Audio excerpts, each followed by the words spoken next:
Okay, month five. And again, all the while you're adding in these new pieces, you're still keeping your daily practice up and going, your 1 hour a day minimum. Okay.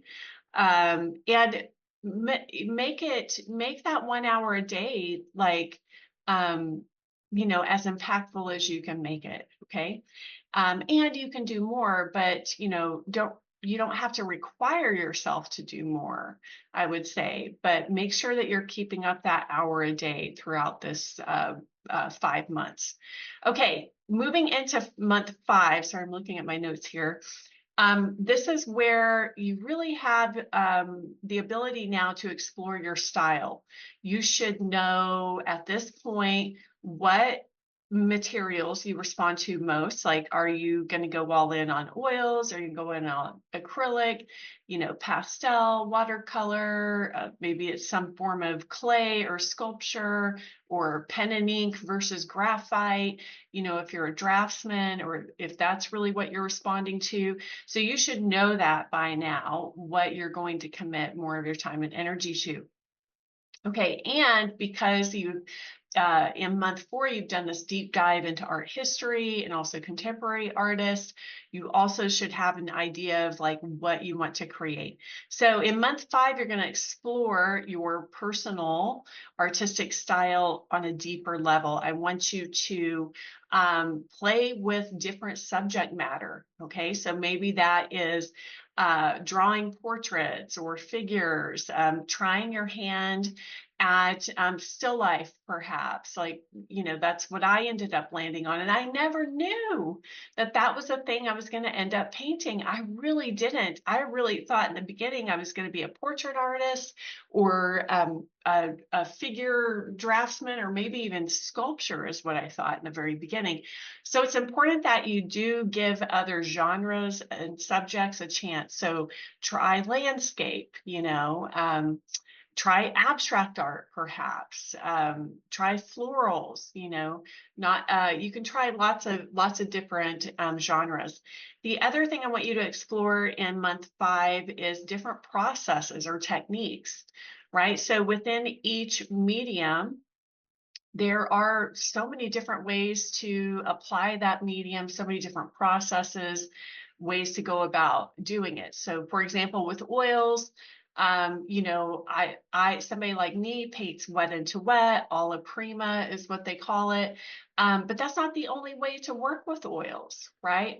Same, could also be like, I prefer to set things up from life, or to work from life, like actually go to the landscape and paint from that landscape.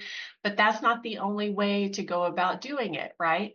So if that doesn't work for you, maybe what works for you better is working from a photo. Maybe what works for you better is working out of your imagination, depending on, what you want to create.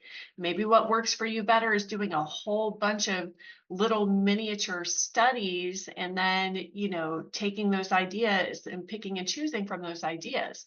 Okay, so there can be a lot of different processes that you can explore in this month. I would say, just set aside some time in month five to research different processes, maybe watch YouTube videos on them, and just kind of see like what stands out to you that you want to really take some time to practice in month five. And I would pick at least, a few different kinds of processes. This was something I was exposed to right away whenever I did commit to going to art school. And I found out really quickly, like, hey, I really respond to this way of working. I don't respond to this way of working. That's important. Okay. So those techniques, those processes. I want you to continue to analyze.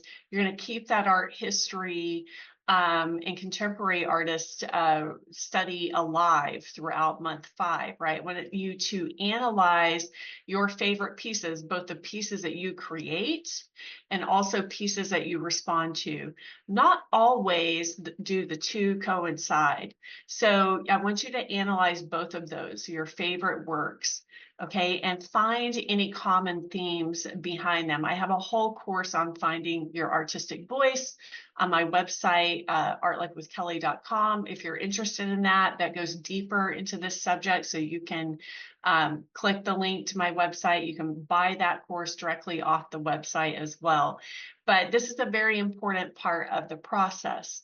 Sometimes you might, create work that is really fulfilling to you that seems different than the master artist that you have, that you've responded to and loved. So you want to look for common themes there, and you want to analyze your own work at this point and really think about, yeah, why do I really like that piece that I created, or that drawing, or was there something about the process that really spoke to me, or the experience of creating it, or the subject that really lit me up. So these are all keys into understanding your own personal style. Okay, month 6, you're halfway through at this point. I recommend you save this video if you forget and you want to go month by month and re-listen to just each piece month by month. You're in month 6, halfway point. Yay, I'm celebrating you. This is the month of confidence. Okay, you've really committed yourself to 6 months.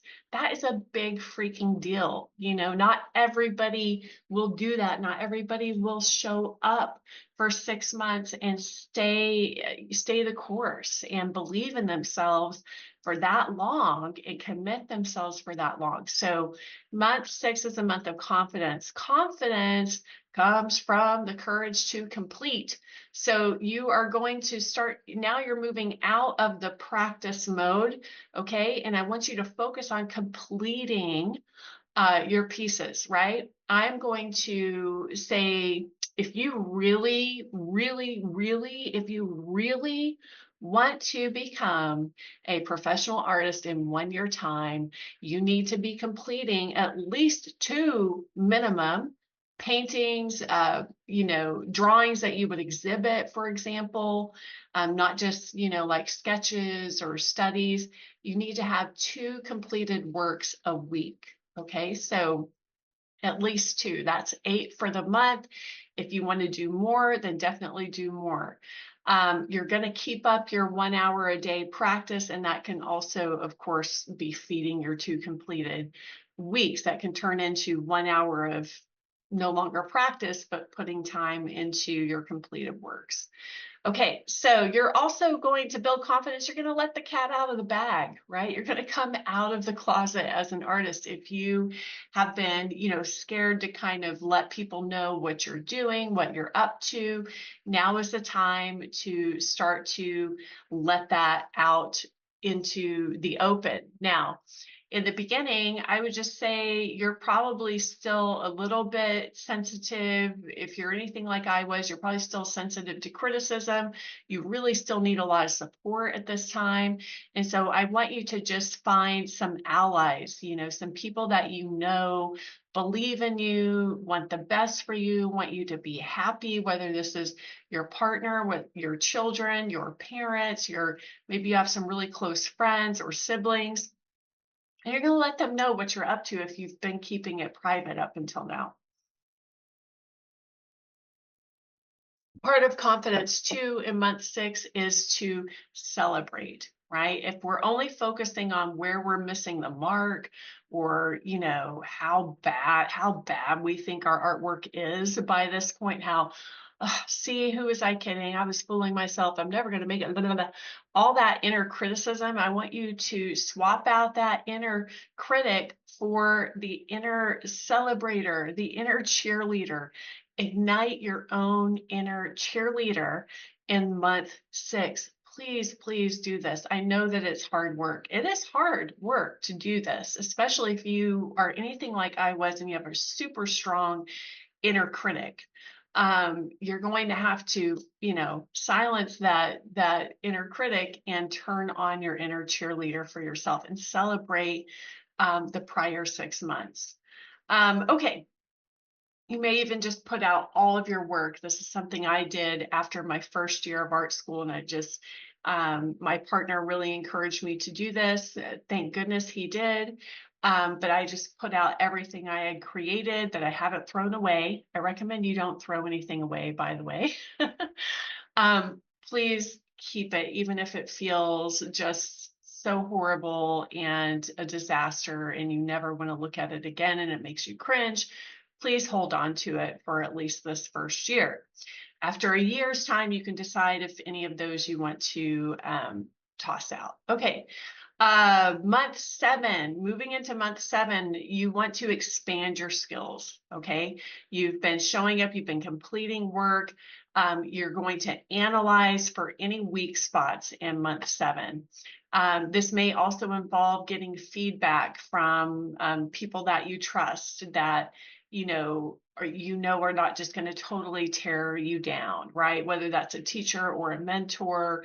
If you can't quickly identify what your weak spots are, ask for those weak spots. This is not a criticism. This is identifying where you need to improve. Okay. If you really want to up your game in your skill set, whatever that weak spot is, right? For some artists, they're really good at drawing, but when it comes to painting, they don't understand color, right? Or maybe a weak spot for you is you want to be more painterly. You're too tight. You want to loosen up, right? Maybe a weak spot is composition. That was definitely one for me with still life. I find still life was, even though I loved it, it was the hardest I felt when it came to understanding composition, because you have to arrange everything yourself, right? And that is a skill set. So identifying what do you feel is the weakest, what's a weak spot that I would also say is going to make the most difference if you were to improve it. So those two things combined, I wouldn't recommend just like making a list of, and not everything can be weak. Give me a break, okay? You have some strength in your skill set. So don't pull that baloney macaroni on yourself or on me. I don't want to see a list of, oh, my drawing sucks, my color sucks, my values suck. No, okay? To identify 1 to 3 weak spots, and then really look at like, which one do I think would make the most difference in my work, would really strengthen my work the most. Okay. And you're going to set aside time for intentional practice in this area. And you're also going to take a course in this area. Okay. So if you're wanting to become more painterly, you're going to find an instructor who is painterly, right? And you're going to study how are they painterly? What's their process? What's their technique? Is this a mindset thing I need to shift, or is it a process thing I need to shift? And you're going to begin to do intentional practice to improve that area. For example, if it's composition, right? You're going to get books on composition and design. You're going to start analyzing compositions in your subject matter that you work in, whether it's landscape or still life or portraiture or whatever. You're going to do a deep dive into studying that this month, right? In month 7.